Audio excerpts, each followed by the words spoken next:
Your Nissan transmission could already be wearing itself out every single day, and most owners have no idea they're the ones causing it. One factory dashboard setting quietly cooks the fluid. Another doubles the wear inside your transmission on every single commute. And the worst part is that Nissan enables some of these by default, right out of the box. Today, we're exposing the settings, modes, and habits that turn a perfectly good Nissan into a $4,000 replacement. And stay for number 1, because it's the one that overheats your transmission badly enough to shut your power down on a highway, and it does it without ever turning on a single warning light. We start at number 10. Number 10. The lifetime fluid myth. Nissan prints lifetime fluid in some owners' manuals, and there are documented cases of Nissan dealers refusing to take an owner's money for a fluid change because the paperwork said it wasn't needed. Here's the reality. Your CVT fluid isn't oil sitting in a box. It's a working component. It generates the hydraulic pressure that clamps the pulleys onto the steel belt. And if that pressure falls off, the belt starts slipping and polishing metal off the pulley faces. Nissan's own service data calls for a change around 60,000 miles under normal conditions and 30,000 under severe service, which includes city stop and go, heat, and towing. So why does the standard schedule say lifetime? Because the powertrain warranty runs roughly 5 years or 60,000 miles. And once you clear that bumper, the manufacturer has zero financial interest in whether your transmission reaches 300,000. Use genuine NS2 or NS3 depending on your model, and never a universal CVT fluid, because the wrong friction properties in one of these does damage fast. Now here's the part almost nobody knows. Your TCM runs a fluid degradation counter, calculating wear from mileage, driving conditions, and transmission temperature. If your shop changes the fluid and doesn't reset that counter, the computer keeps operating as though the old, worn fluid is still in there. Ask for the reset by name.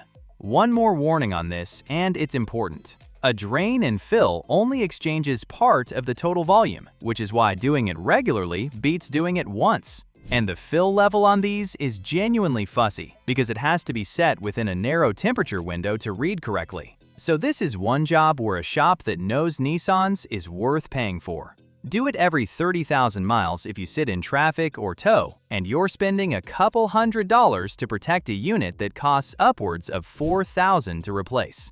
That neglect wears the whole unit slowly. The next setting hammers a completely different set of parts, and Nissan switches it on for you every time you start the car. Number 9. Auto Start Stop. Your Nissan shuts the engine off at red lights to trim emissions, and in dense city traffic, that's a genuine 5 to 12% fuel saving. But it comes with a hidden tax on your driveline. Every shutdown and restart is another cycle on a heavy-duty starter that costs several $100s to replace, and on a specialized AGM or enhanced flooded battery running $300 to $400 that lives a hard 3 to 5 years in that duty instead of the 7 to 10 you'd otherwise get. Now the transmission side, and this is the part that matters. When the engine stops, the mechanical fluid pump stops spinning with it, and line pressure would normally collapse and drop your transmission out of gear. To stop you waiting half a second every time you lift off the brake, modern Nissans use a small electric auxiliary pump mounted to the case that cycles on and keeps just enough pressure to hold the forward clutches primed. It's clever engineering, but it's a band-aid, and it adds an electric motor, extra wiring, and internal check valves that all wear. On top of that, a weak battery is one of the quiet triggers behind erratic transmission behavior, because that control unit needs stable voltage to manage pressure correctly. Your options are pressing the off button at every key cycle, fitting a plug-in module that remembers the setting, or letting it run and replacing that battery the moment it weakens. And notice where all this activity is happening. Start-stop only engages in slow, crawling, stop-and-go traffic, which is precisely the condition a CVT already finds hardest, because that's when there's the least airflow through the cooler and the most low-speed slipping. So the feature is quietly adding cycles in exactly the environment your transmission likes least. That one beats up your electrics. The next setting wears the transmission itself, and it hides behind a fuel economy badge. Number 8. The Eco Mode Trap. Eco Mode sounds like free money at the pump, and in city driving, it's a slow transmission killer. Push that button and the computer radically alters its maps. It forces the transmission to grab the tallest ratio possible as early as it can, and locks the torque converter almost immediately to kill slippage. On a flat highway, that's exactly what you want, and it genuinely pays. But in stop-and-go traffic or on moderate hills, Eco Mode makes the engine lug. You ask for a little more speed without stomping the pedal, and the computer refuses to drop ratio because it's chasing economy. Instead, the converter clutch partially slips to absorb the engine's low RPM shudder while trying to move a heavy vehicle, and that continuous micro-slipping generates intense, concentrated heat. Here's the number that matters. A Jatco CVT is happiest between 170 and 200 degrees Fahrenheit. Every 20 degrees past that roughly halves the life of your fluid. Eco Mode in city traffic pushes internal temperatures well beyond that band, and your Nissan has no transmission temperature gauge on the dashboard to warn you it's happening. The fix is simple. Turn Eco off for city driving, hills, and anything with a trailer, and save it for flat, steady highway cruising, where the transmission can settle and stay there. And be honest about what you're actually giving up, because it's very little. Eco Mode returns almost nothing in city driving, where you spend most of your time accelerating and braking rather than cruising. The wear difference over 100,000 miles, however, is enormous. You're trading a fraction of a mile per gallon you'll never notice for heat you can't see accumulating in the most expensive component in the car. Eco kills it slowly. The next mode kills it fast, and it's the one owners leave on because it feels better. Number 7. Sport Mode. Sport Mode alters the logic in exactly the opposite direction from Eco. It sharpens the throttle, commands higher hydraulic line pressure to clamp the belt and clutches tighter, holds lower ratios far longer into the rev range, and drops down aggressively the moment you touch the brakes. It makes an Altima or a Rogue feel genuinely livelier, and there's nothing wrong with that on the right road. The problem is using it as your daily setting. Here's what's actually happening inside. Ratio changes are executed by linear solenoids pushing fluid through narrow passages in an aluminum block called the valve body, and every single change is a pressure pulse against those valves. Sport Mode multiplies the number of those events across a normal drive, and over time, the steel valves wear the softer aluminum bores they ride in. Once those bores lose their factory tolerance, pressure leaks past the valves, and that pressure loss is what causes sloppy behavior, flares where the revs jump, and eventually belt slip, because there simply isn't enough clamping force to hold everything together. On top of that, holding lower ratios means higher revs means more heat in a transmission that already struggles to shed it. Use Sport for an on-ramp, an overtake, a good road. Switch back to normal for the daily grind, and your transmission quietly buys back tens of thousands of miles. There's a symptom worth knowing here, because it's the early warning that this wear is underway. Owners describe a vibration during light acceleration at low speed, like driving over a washboard road, and technicians call it judder. That's the belt micro-slipping on the pulley faces instead of holding consistent contact. If you feel that, it is not a quirk of how a CVT drives. It's a signal, and it's worth getting looked at before it progresses. That's mechanical wear. The next one confuses the brain that's managing all of it. Number 6. Confusing the adaptive learning.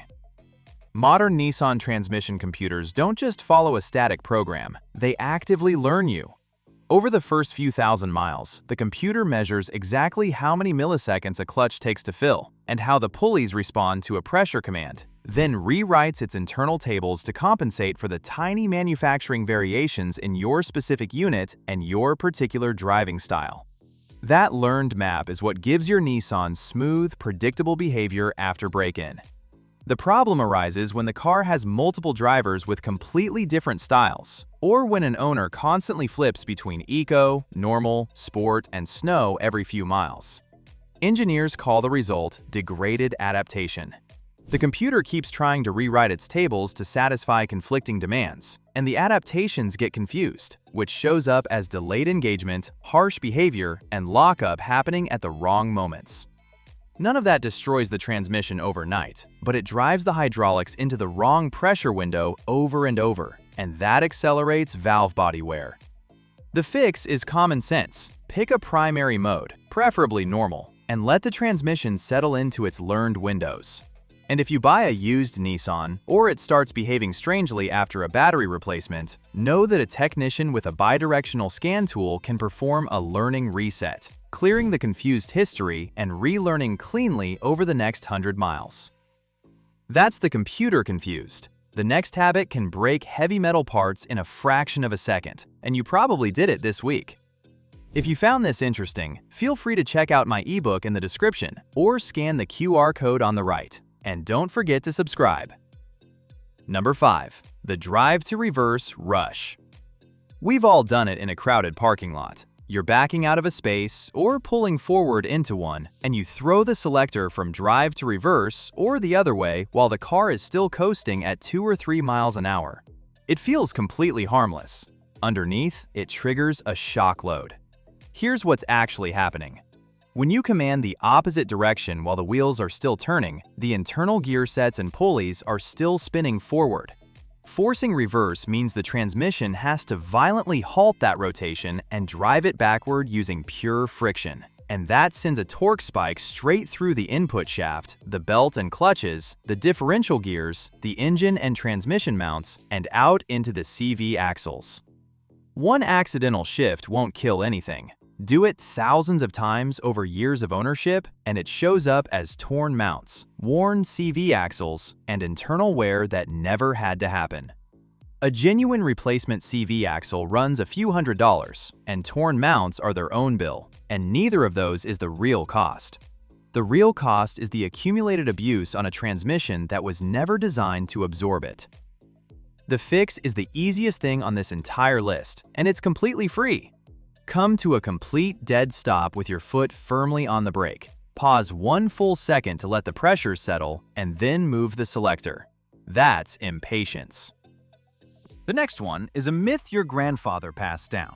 And on a modern Nissan, it does nothing but add wear. Number 4. Coasting in neutral. This is one of the oldest driving myths there is. The logic used to be that slipping into neutral down a long hill drops the engine to idle and saves fuel. On a modern fuel-injected Nissan, that's mathematically false because of a program called deceleration fuel cutoff.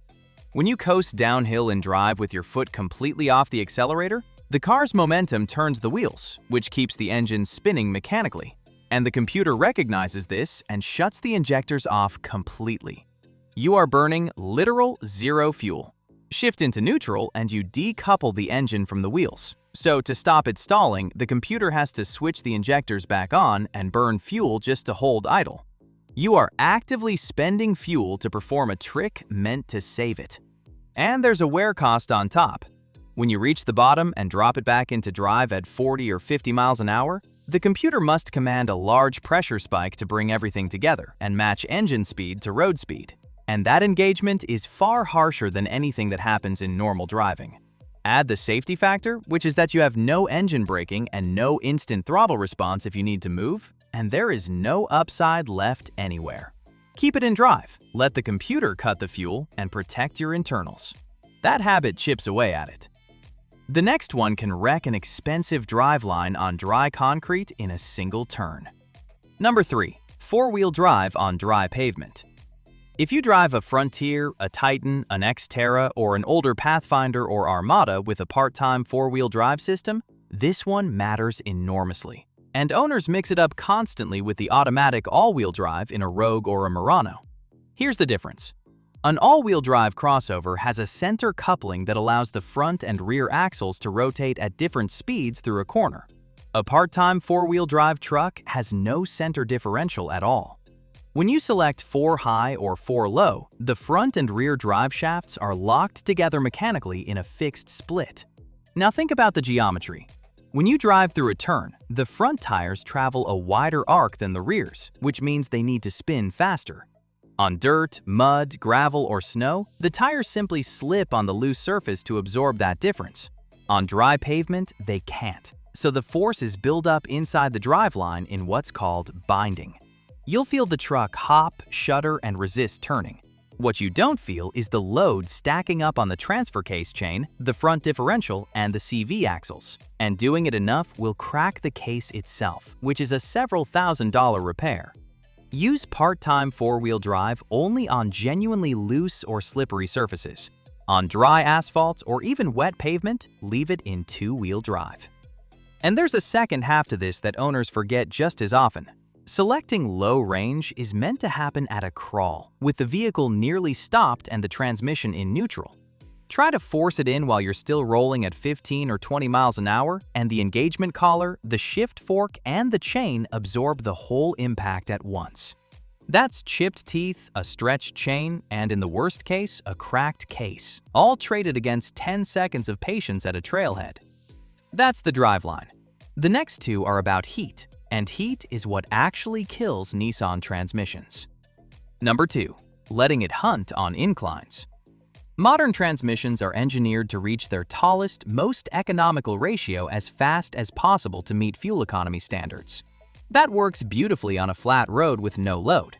Put the vehicle under strain though, a long highway grade, a strong headwind, a car full of people and cargo, and the transmission starts cycling. It reaches for the tall ratio, can't hold it under the load, drops back down, then reaches again, over and over. On a CVT, that means the belt position is continuously walking up and down the pulleys under high clamping load, and every one of those cycles means micro-slipping and friction, which means a spike in fluid temperature. This is one of the fastest ways to build heat in a Nissan without ever doing anything that feels aggressive. Here's how you catch it. If you're on a long climb and you can hear the engine note constantly rising and falling, or you can see the tachometer wandering up and down every few seconds, the transmission is hunting and you need to intervene. Move the selector into the low or manual position, or use the paddles if you have them, and cap it at a lower ratio. Holding a single stable ratio stops the hunting instantly, keeps the engine in a steady band where it isn't struggling, kills the micro-slipping, and drops internal temperatures significantly. The instinct most drivers have here is exactly backwards. People feel the car struggling and assume the kindest thing is to leave it alone and drive and let the computer sort it out. On a long grade under load, that's the opposite of kind. Taking manual control and holding one ratio is genuinely the gentlest thing you can do for the transmission, even though it feels like you're forcing it to work harder. And that brings us to number 1, the habit that cooks a Nissan transmission faster than everything else on this list combined, and it does it without a single warning light. Number 1, towing without capping the ratio. Towing a trailer, a boat, or a loaded utility in plain drive destroys more Nissan transmissions than every other item here combined. Hook up a load and you're asking a transmission calibrated for the vehicle alone to move double or triple the weight, and left to itself, the computer will still chase the tallest ratio to save fuel, causing exactly the hunting we just covered, but now with real weight behind it. Larger Nissans like the Titan, Armada, and Frontier have a proper tow haul mode, and if yours has that button, press it every single time you hook up anything at all, even an empty trailer. It raises line pressure to clamp everything tighter, holds lower ratios, and locks the converter earlier to eliminate heat-generating slip. The trap catches owners of vehicles without that button, who assume they can hook up, drop it into D, and drive off. Do that, and within half an hour of highway towing, your fluid can climb past 250 degrees, where it loses its ability to maintain clamping pressure and the belt begins slipping on the pulleys. Now here's the part nobody tells you. When a Nissan CVT overheats, it does not turn on your check engine light. Instead, it enters a protection mode that limits your RPM and your speed, which owners describe as the car suddenly losing power on the highway. And your TCM is quietly recording every one of those overheat events under parameters called CVT-A and CVT-B, which a dealer can read years later. So if you tow it all, cap the ratio manually, service the fluid at 30,000 miles rather than 60, and seriously consider an auxiliary transmission cooler, because the factory cooler is built into the radiator and a proper stacked plate cooler plumbed in series drops temperatures 20 to 40 degrees. That's a few $100s against a $4,000 transmission, and it's the difference between a Nissan that dies at 100,000 miles and one that keeps going long past it.